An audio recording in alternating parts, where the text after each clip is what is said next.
Alice B. Toklas actually invented the weed brownie. What?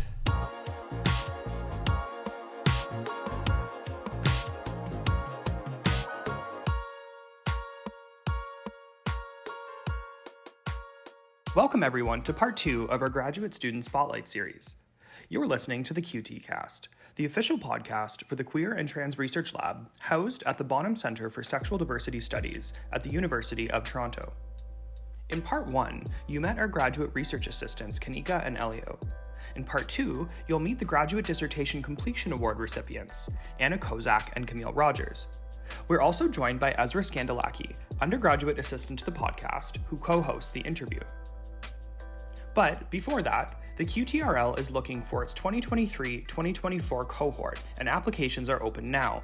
In the last episode, I read our call out for graduate research assistants and for the Dissertation Completion Awards. These can be found on our website, which is linked through this episode's notes. The lab is also looking for its 2023-2024 Community Leader in Residence and its Artist in Residence. The Bonham Centre Community Leader in Residence program is designed for individuals who have demonstrated leadership in community serving and nonprofit organizations and have experience with grassroots organizing and practice. The program will provide 2 year-long residencies to community leaders and activists working on social and political problems affecting LGBTQS+ and BIPOC lives and communities. The residents will work on a project of their choice that addresses social inequality in LGBTQS+ and QT/BIPOC communities. Successful applicants will also actively participate in a variety of events, such as presentations, class visits, workshops, panels, and meetings at the Mark S. Bonham Centre for Sexual Diversity Studies. While we understand that many who participate in community building projects are also employed by academic institutions, priority will be given to applicants who do not have full-time academic positions in the Global North. And here are some of the goals of the Community Leadership Residency. 1, to provide activists and community leaders the opportunity to sustain their work and help strengthen the infrastructure of social transformation by providing leaders/activists with the time and space to improve the lives of people in their/our communities. 2, to support the development of grassroots organizing. And 3, to encourage mutual learning between activists, students, and scholars, and to create new models of public scholarship and engagement. These applications are due on April 7th, 2023. And next up is our call for the Artist in Residence. This residency provides financial and other material support for artists working in any medium, whether that be photography, sculpture, media arts, theater, writing, etc., whose work centers on LGBTQ2S+ lives, communities, histories, and cultures, and whose work expressly concentrates on 1, the role art plays in expanding how we think about sexual diversity, and 2, relations between art, activism, and social justice. The residency culminates in a fully funded exhibition, reading, or performance of the resident's work in progress. The artist in residence is expected to be in residence in the Greater Toronto Area during the period of their award and will join the faculty and students who make up our intellectual community and participate in the center's day-to-day activities. They are given office space and access to the vast faculty resources, manuscript archives, and library collections available at the University of Toronto and at the Bonham Centre. These applications are due April 14th, 2023. Now, without further ado, everyone, let's meet our 2022-2023 Graduate Dissertation Completion Award recipients, Anna and Camille.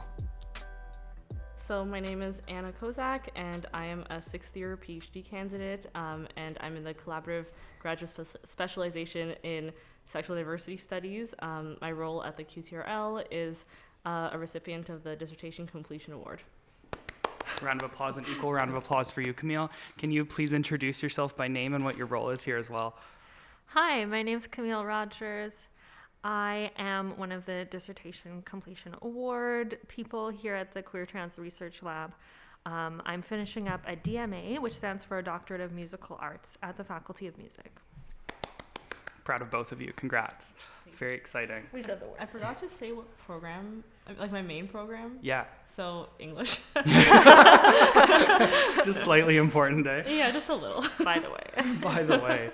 So Anna, how did you get started here at the Queer Trans Research Lab? So I knew that it started last year, and I thought it was a really cool thing.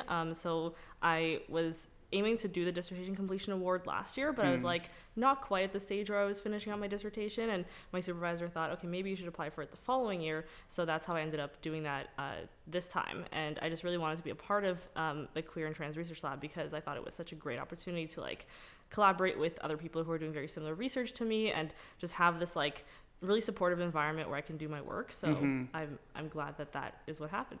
Yay, me too. Camille, same question. Yeah, so I'm also in the collaborative graduate specialization. So I'm, on all those email lists. So I would keep hearing stuff about the Queer Trans Research Lab. And then actually, last year's artist in residence, Taya Kasahara, I know them quite well. I've been in like opera shows with them. And so I was able to see their sort of culminating performance at the end of last year, and I was like, this is so cool, I want to be a part of this. So that was my sort of impetus. I love that, and shout out to Kasahara. So amazing. Anna, I'll start with you.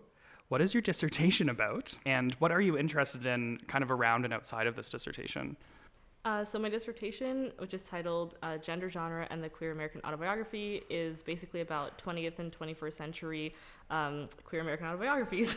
And it's focused on various writers who I see as experimenting with not only genre, but also with gender, with identity, and sort of posing questions about like how the autobiography is actually sort of an impossible genre, because when it gets down to it, the concept of, the autonomous individual is actually a pretty flawed or almost like mythological concept. So I'm sort of looking at like, how do these authors expose the impossibility of the autobiography while simultaneously like writing within the genre, and then how that also kind of exposes the impossibility of identity in many ways too. So the kind of paradox at its core. And then what was the second half of the question? That's great. Does your interest in autobiography as genre and queer autobiography, does it mirror personal interests that you have, or how did you get involved with this kind of work? I mean, I would say that honestly, I just kind of ponder these questions all the time anyways. So I was like, what's the perfect way to, like think about this and, figure it out while also like doing a dissertation. And my original like dissertation idea was like quite different. So when I started to come across some of these like more contemporary queer texts, I was like, oh, these are a lot of like questions that I'm, thinking about. And I think it's part of even just like my, coming of age journey in my own life, where I'm like, well, what does it mean to be, a queer person, and to navigate identity and to try to sort of figure all of this stuff out. And like, I felt like the autobiography was the best way to sort of look at that and to see how other writers write about it. So yeah. Awesome. Thank you. And Camille, flipping over to you, what is your dissertation about? So my dissertation does not have a title yet. That's going to be my last thing. But it focuses specifically on a singer named Julie d'Aubigny, who lived very sort of end of the 1600s into the beginning of the 1700s in France.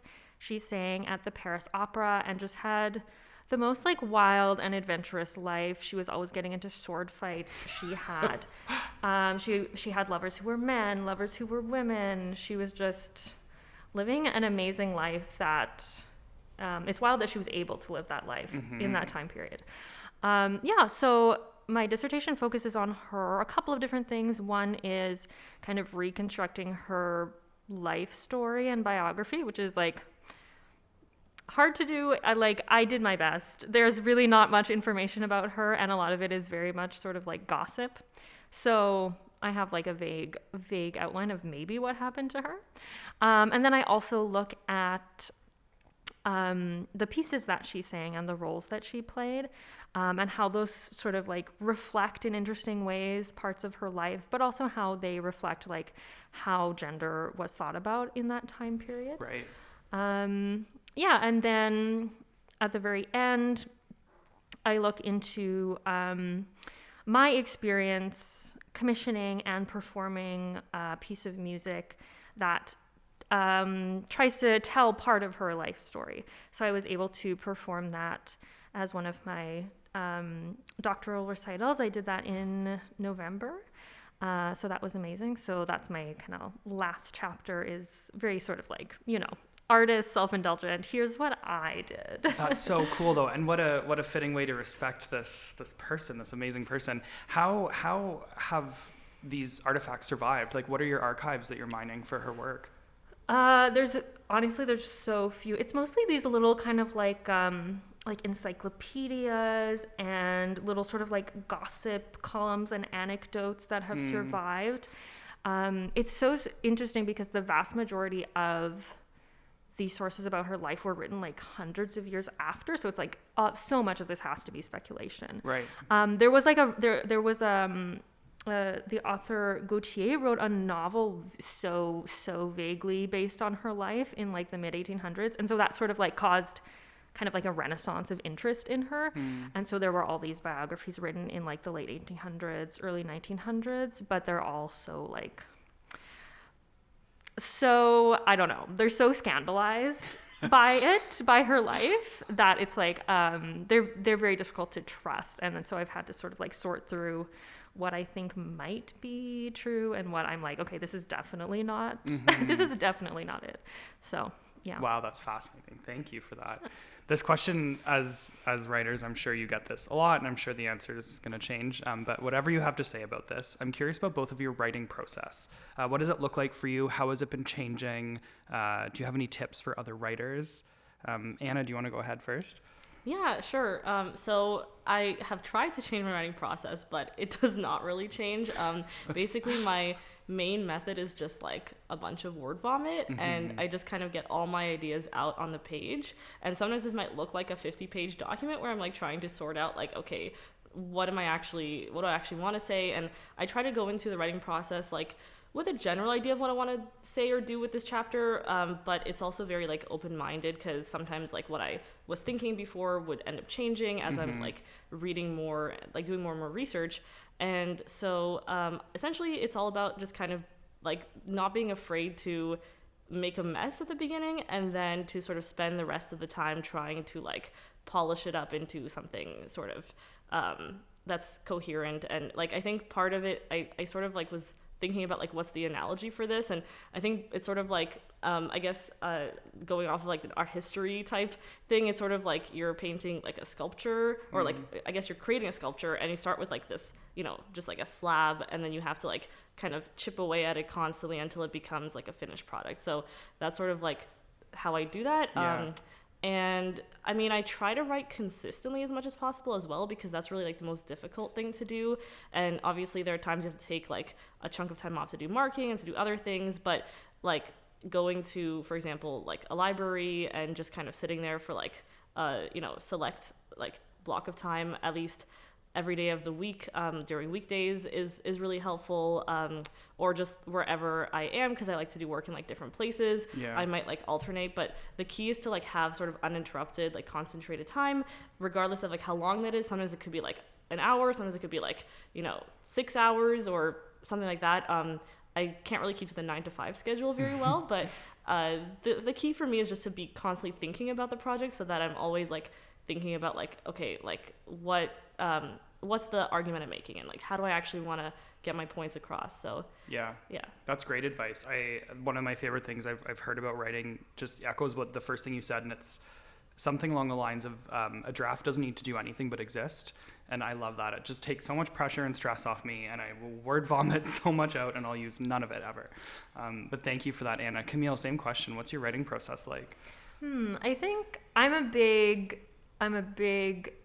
point form person. I start usually with point form, and like very detailed, to the extent where like once I'm done with my point form outline, literally I just have to like turn it into sentences.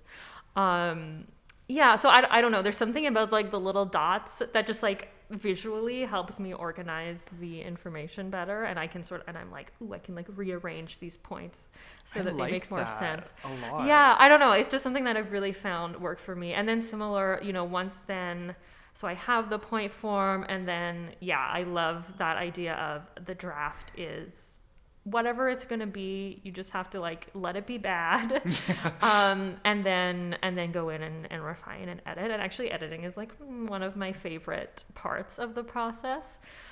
And I see you nodding. Do you like editing as well? Oh yeah, I love it, because I basically, by doing the whole word vomit thing at the beginning, you make sure that the majority of what you're actually doing is editing, because you're just trying to clean everything up, and that feels very satisfying when you go from like a mess to like a polished thing. Yeah, and I find it's so much easier like when you have at least something to grab onto to work with that, as opposed to just like staring at a blank page and being like, I must write the perfect paragraph. It's like absolutely not, never gonna happen. The agony of that, oh my god. Yeah, so you have to just sort of like let go of that that preciousness eventually. Oh, not hard at all, of course.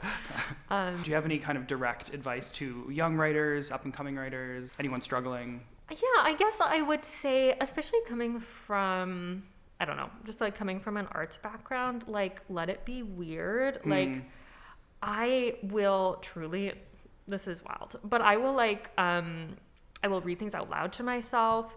I will sort of like, I just like will talk to myself a lot about it, whether it's out loud or not. But truly, if I'm like, okay, if I can explain this to myself, then that, I don't know, I find that helpful to sort of like organize my thoughts. Yeah. But truly, like whatever works for you. And if you want to like draw something about it, like draw a mind map or draw something, letting it come out in more creative ways, even if it doesn't necessarily end up in the dissertation, if that's what you're writing, I think can be super helpful. And also, I mean, like I feel so lucky that I was able to like have a creative aspect to my program as well, so I was able to kind of balance. But even if you don't like allowing yourself those like little outlets, I feel like can be a great way to bring a different perspective to it, because it's not like, okay, this is a dissertation, it has to look this way and sound this way, and it's like, well, what are other ways that you can communicate this information, and then maybe some of that finds its way into your dissertation, or it sparks something. Do you have any intentions, so the final chapter, based on your own performance, are you going to allow readers to listen to it, or is there, or like what is that going to look like for you? Yeah, certainly. So I mean, it was a wonderful, like the Faculty of Music records all of the like video records all of the recitals now. So I like have a YouTube video of it, so I'm definitely gonna submit that so everyone can watch it and kind of follow along. That is so cool. I'm very excited to watch that. This next question I have for both of you, and take as much time as you want to think about this. I'm just curious, what is one of your favorite like tidbits of information that you've come across or unearthed in your research or writing? And you can take favorite in terms of your best, the thing you hate the most, what was shocking, appalling, any of that. Something you like sharing. I actually don't have to think about this much at all, because I literally came across this like last week, and I just thought it was the most insane and hilarious thing. Basically, so one of my chapters is on Gertrude Stein and the autobiography of Alice B. Toklas. And while I was reading this article about that book, it was also talking about Alice B. Toklas's own autobiography, which is actually called a cookbook. And one of the I think the most famous thing that it's actually known for is called the hashish brownie, which is literally a weed brownie. And I was like, oh, that's really cool. This is from like the 1950s. I looked it up, and apparently Alice B. Toklas actually invented the weed brownie. What? Yeah. I was like, I can't believe that like this is something I even get to learn or write about when I'm like doing my research. So that was just hilarious. I loved it. I was like, I can't believe it. Like I learned something new today. Same. Thank you for sharing that. The importance of that can't be overstated. I'm exactly. sure. I have to figure out a way to incorporate it into my dissertation, and it'll probably end up as some kind of funny footnote. But I'm really excited to keep an eye out for that. Thank you. Camille, do you have any? Well, I mean, there's like so many, just like the best incidents from Julie Daubigny's life. I mean, and of course, like swashbuckling. Yeah, so incredible. Like got into so many duels. Did she ever kill anybody? That's unclear. Dueling was officially illegal in France at the time, and she like never went to prison for it, but also people got pardoned all the time because the king was like, okay, fine, a little duel here and there, why not? Yeah, so it really depended on whether anyone like witnessed it or like how important the person was. So don't know for sure if she killed anyone, who's to say. But she certainly did beat people in duels. Yeah, the most famous story about her is, and unfortunately this is one of the ones that probably isn't true, but that she fell in love with a young lady. This young lady's parents were like scandalized, put the young lady away in a convent, and then Julie went into the convent to rescue her. And they ended up like setting the convent on fire so they could escape. Oh my God. Amazing story. Yeah. Probably not true evidence. You know, there's other stories like that sort of about different people floating around in that time period, and we don't really have it shows up like late in the sources about her, so it's unlikely that it is an original story about her life, but it's cool. I guess one of the coolest things that I found in my research is actually all of the sort of like internet sources is like cute little like web comics about her and stuff. Like people have been really inspired by her life, and there's like fan art of her on the internet if you ever want to go look some of it up. It's pretty fun. Oh, I love that. I just love imagining her ghost like peeking over all this material. That's amazing. This next question, I'm just wondering, do either of you have any questions for the other person? You've already kind of answered this, but I'm sort of curious about like what's the experience of sort of doing this more like creative dissertation project? Like, are you sort of still required to write like the same amount, or are you sort of like interspersing the writing with other mediums? Like what are you actually like? What does it actually look like, I guess, is my question. Yeah, so my understanding is like for the DMA requirements, the dissertation is a little bit shorter because we have performance elements as well. Like I'm done them now, but we have 3 like graded performances that we do. So it's a bit of a balance. So the writing portion isn't quite as heavy. But it really depends on what you make of it. Like some people, the performances are like really connected to their research. Other people, not so much. I was super lucky. My second performance, I actually did an all musical theater program. So I was singing like Disney songs and like Broadway songs, and that was super fun. And I sort of found a way to like link it into sort of like queer theory, because I mean there's so many like queer musical theater composers. There's a lot of Sondheim on that program. Shocking. Yeah. Who knew he was my favorite? So but then this final performance was like absolutely like 100% integrated with. Did that answer your question? I think so. No, that's amazing. That's really cool.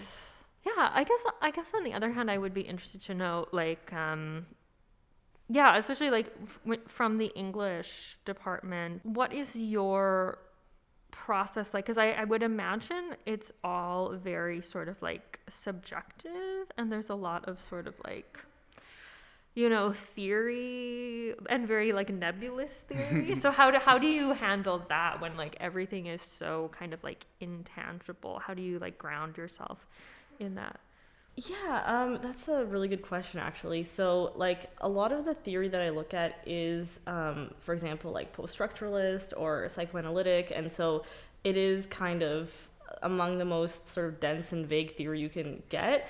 But I guess it also like leaves the door open for really like getting to the heart of the questions about like identity and like genre, because sort of like there's a lot of work out there that like post-structuralist work is all about sort of like deconstructing everything. So it's about saying like everything that you think you know as something that exists is actually like in some ways not real. And so it's all about like opening up that space to really question everything, which I think is very compatible with like queer theory and a lot of other kinds of theories that I'm looking at. So I guess like it helps that my committee is full of a bunch of post-structuralists. So they all kind of can help me, like if I'm misunderstanding Derrida, for example, in a certain way, they're like, maybe you want to consider talking about this in a slightly different way. It's very hard to fully understand Derrida. I don't know who actually. Oh my God. That's like, isn't that kind of the point I had? Yeah, one of my profs was like, well, it's kind of the point. Like they don't want to be understood. Yeah. Exactly. They wrote that way for a reason, which is like, why be so obtuse? why are we doing this? Yeah, exactly. So I basically kind of just like pick the fragments of what Derrida wrote that actually apply to like what I'm doing. So for example, some of the stuff he wrote on genre, I'm like able to apply it to what I'm doing, or stuff about the archive, because I'm looking at like for example, Alison Bechdel's work as a queer archive. And so it's all about like how creative you can be with integrating that theory somehow into the literature, and then coming up with like examples from the text that actually you can use to sort of expand on the theory, or to allow you to like think about both the text but also these much broader questions in a different way. So yeah, it's definitely a huge kind of thought experiment, and that's why it's kind of fun to just like throw it all out there and like really kind of think about it and play around with it, and it's a very experimental process, I would say. Very cool. I'm feeling very inspired by both of those answers. Also, we just found the one like pivot between our research, because Alison Bechdel, her memoir got turned into a musical, Fun Home, and I sang a song from it on my musical theater performance. Song? So the one where she's a kid, Ring of Keys. Oh, I love that song. Yeah, so good. That is so cool. I've actually seen that musical when it was here in Toronto in like 2017 or 2018. I went to it too. It was like one of my one of the only musicals I got to go to before COVID. Yeah, it was so good. Yeah, it was amazing. I cried the whole time. Oh, obviously. I'm actually reading that book for class right now. Oh my god. Oh, so there we go. Connections. Okay, well, this segues nicely. So I'm here with Ezra, who's one of our amazing research assistants for the QTcast. I'm going to hand the mic over to Ezra. Okay, so I have a question for each of you. I'll ask this question to Camille first, which you maybe sort of answered, but I don't know. What is your personal favorite performance you've ever given? And then also, what is your personal favorite performance you've ever seen? Ooh, wow. Okay. I honestly think for like a solo performance, the musical theater performance that I did last June, it was just like so fun, and it was so freeing as someone who is mostly training in like classical music and opera. To get to do musical theater was like so fun, because it's like, oh, I just get to like, there's not to like badmouth classical music, but also to badmouth the industry and its, you know, standards and stuff. There's just like a lot of like, you're supposed to sort of just like stand there and be still and be very sort of like classy, and there's rules about like what you need to wear and all of that stuff and how you need to be. And it was just like, oh, I'm just like, I get to like move how I want to move. I got to sing with a mic. I got to like make sounds that I would never be allowed to make in a classical context, because they wouldn't be like correct. So it was just super, super fun. And then of course it's music that I adore. So that was one of my favorites. Other highlights from like stage shows, I once got to play a cat in an opera of Paul Bunyan, of all things. But I had this like tail. It's usually the costumes, honestly. The costumes are usually the highlight. But I had this tail that was made of like a pool noodle cut into sections with like a coat hanger wire in the middle. And it like moved when I walked. Anyway, definitely a highlight. And then performances I've seen. Ooh, that's really good. Again, I think this is so bad. I'm such a bad opera singer, but like honestly, it's probably gonna be a musical theater one. Of course, I after I graduated high school, for like my graduation present, I got to go to New York and I saw Follies on Broadway with Bernadette Peters. So I mean, what can top that? I mean, it's like Sondheim. It's Bernadette. And the costumes, they were just like stunning. If you don't know Follies, it's a show that's set, well, it's set in the 70s, but then there's a lot of flashbacks to sort of like the golden age of like vaudeville revue, so like the 20s and 30s, I think. And so there's all these like enormous like chorus girl costumes with like feathers and sparkles, and anyway, beautiful, amazing. That sounds super fun. So, Anna, I noticed that you've written plenty about like a very diverse array of topics. I kind of like looked through like some of the essays you've written, and there's like so many different like topics that you've touched on within media. But I'm curious about like, are there any like specific topics that really grab your interest? Like maybe you veer more towards like criticisms of capitalism or gender, or, you know. Yeah, it's really hard to like just pick one or even a few. But yeah, I think probably one of the hardest things for me to even do when I came to this PhD program was like to actually pick a topic and like stick to it, because I want to write about so many different things, and I'm, you know, so interested in so many different things. So yeah, I've done a lot of critiques of, you know, not just like gender, sexuality, but also like race, class, like a bunch of things. And I guess one of my favorite things to do was like analyze pop culture. So like reality TV, I've done a lot of that. One of my favorite essays I've ever written was like on race and Survivor. So that was really fun. And that essay got like an award when I was in undergrad. So that I read was part of it actually. Oh, you read It's really it? good, Oh, yeah. thank you. Yeah. I highly recommend everybody watches Survivor if you haven't already. But yeah, it's just always really fun to like talk about not just literature, but also all these other mediums. And like originally when I was doing my undergrad, it was at McMaster, and the program at the time, I think they've changed it since then, but at the time it was English and cultural studies, and there was like a separate cultural studies and critical theory like sort of side program.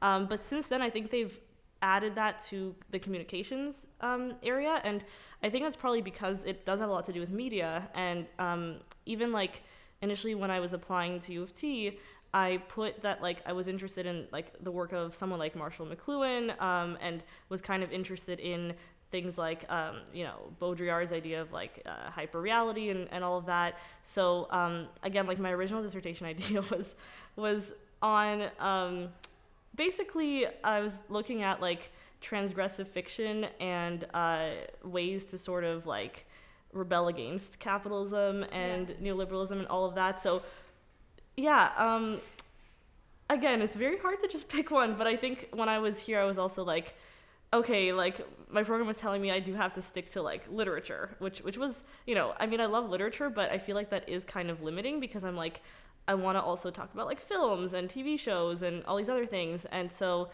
when I was like, I have to pick something, I was like, what's the most expansive form of literature? What's the one that is like subverting itself at every point and like incorporates various other elements into it? And I figured like autobiography was sort of the best way to do that. Well then, this was like tagged on to that same question. Going along with like the pop culture aspect, how do the like, because you do like hyper-focused analyses, right? Where like you really hone in on like one topic. How does that like affect how you consume media outside of an academic context? Like how do you just like sit down and like watch Survivor and not think about that? Or like maybe you do. Like what is that like? Yeah, I feel like I do actually, like when I watch anything, even if I'm watching like, you know, pure trash TV, I'm still gonna be like analyzing like, oh, like, you know, these people have this kind of attachment, or this person has this kind of personality type, or like, you know, this, what would, you know, Freud say about this, right? So I think it's just how my brain is, and I feel like I can't really turn it off. So I basically am always going around like analyzing everything, and that's kind of fun for me. So I do tend to like watch something and then I go, oh, I totally have this like idea for an article or idea for an essay. And that's kind of how a lot of those things came about. And I've tried to like hone that in and sort of not do that as much in the past year or two, because I've been like really focused on trying to finish my dissertation and just sticking to like my main, you know, the main quest. But I'm very tempted to kind of veer off on all these side quests, because I'm always like creating these various essay ideas in my head. Yeah, that's really cool. I just, what would Freud think about that is hilarious. Like we're in the sexual diversity studies room and I'm like, what would Freud think about any of this? I make myself sour. I'm like, that's pretty Freudian.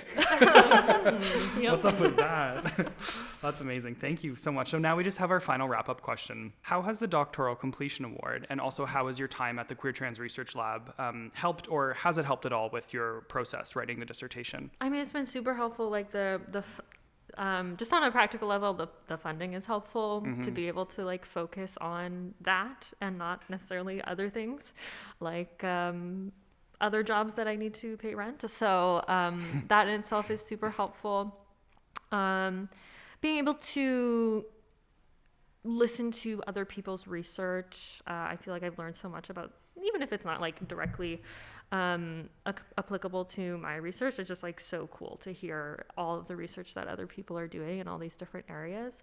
And then lastly, I mean, the piece that I was able to commission, which is part of the focus of my dissertation, I was able to do through funding through SDS. So that was super amazing and super helpful and valuable to me. Awesome. Thank you. And Anna, same question.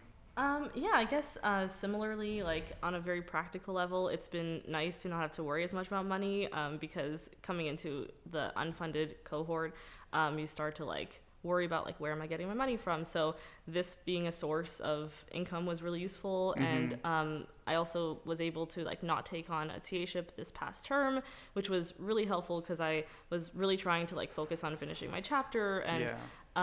So that was a big part of it. But then I think also the other thing is like once you get to the later stage of your dissertation, you really kind of start to lose contact with the people in your main department, and it becomes a very isolating process where you're just kind of like sitting and writing all the time.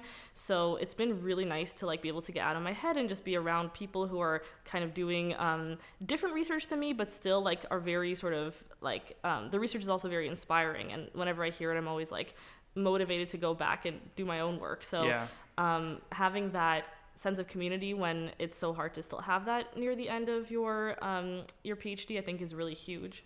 I agree. You got a lot of vigorous head nods when you mentioned the isolating experience in the upper year program. The grad school. Yeah, the drift and the feeling alone. So yeah, thank you both for that. I'm really hoping that anyone out there who's listening who wants to maybe write a dissertation, wants to maybe enter a PhD program, or is considering applying to the DCA, there's been lots of good tidbits from you both, so I really appreciate that. Is there anything that you didn't get to say today that you were hoping to say? I had like a quick response back when Camille was talking about like saying things out loud, like when you're doing writing. Yeah. And I just wanted to add a quick tip, like something I realized like later on and wish I had discovered earlier was actually like the text-to-speech feature, which has actually been a lifesaver because anytime I write like a paragraph, I put it in, text-to-speech, and it just like reads it out loud for me. And that way I can really like process, okay, what did I actually say? Right. Like, does this flow? It helps you spot typos that you otherwise wouldn't have noticed. So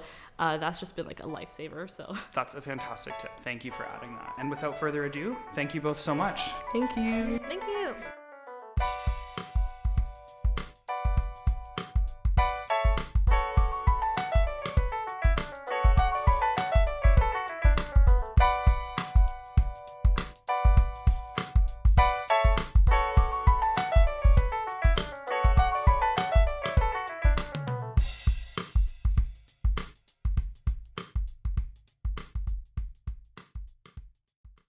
This podcast was made possible by the Mark S. Bonham Center for Sexual Diversity Studies at the University of Toronto, St. George Campus.